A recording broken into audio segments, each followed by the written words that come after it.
ସମସ୍ତେ ମତେ ପଚାରନ୍ତି ତୁ କେମିତି ଏତେ ଷ୍ଟ୍ରଙ୍ଗ, ସବୁ ପରିସ୍ଥିତିକୁ ଦୃଢତାର ସହ କେମିତି ସାମ୍ନା କରିପାରୁଛୁ କହିଲୁ। ସେମାନେ ବା କେମିତି ଜାଣିବେ ଯେ ମତେ ପାଳି ପୋଷି ମଣିଷ କରିଥିବା ମଣିଷଟିର ଦୃଢ ମନୋବଳ ଆଉ ବିଶ୍ୱାସ ପାଇଁ ଆମେ ଏମିତି। ସେ ପୁରା ବାଘୁଣୀ, ତା ଛୁଆମାନଙ୍କ ଉପରେ ଖରାପ ଦୃଷ୍ଟି ପଡ଼ିଲେ ବି ସେ ଆଖି ଫୁଟେଇ ପାରେ।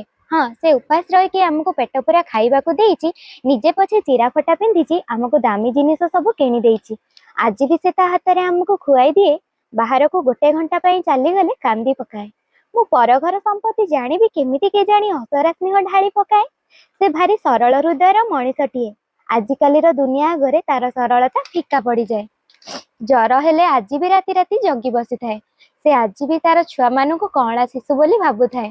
ହଁ, ମୁଁ ଆମ ମା କଥା କହୁଛି, ଯିଏ ମା ବାପା ଦୁଇ ଜଣଙ୍କର କର୍ତ୍ତବ୍ୟ କରିଛି, ସବୁବେଳେ ଛାଇ ପରି ଆମକୁ ଜଗି ରହିଛି। ତାକୁ ଭଲ ପାଇବା ପାଇଁ କଣ ଗୋଟେ ଦିନ କାଫି? ଗୋଟେ ଦିନରେ କଣ ସେସବୁ କରିହୁଏ? ତଥାପି ତା ପାଇଁ କିଛି କଲେ ସେ ବହୁତ ଖୁସି ହୁଏ। ହାପି ମଦର୍ସ ଡେ ମାମା। ତୋର ଦୁଇଟା ଯାକ ଛୁଆ ତତେ ବହୁତ ଭଲ ପାଆନ୍ତି।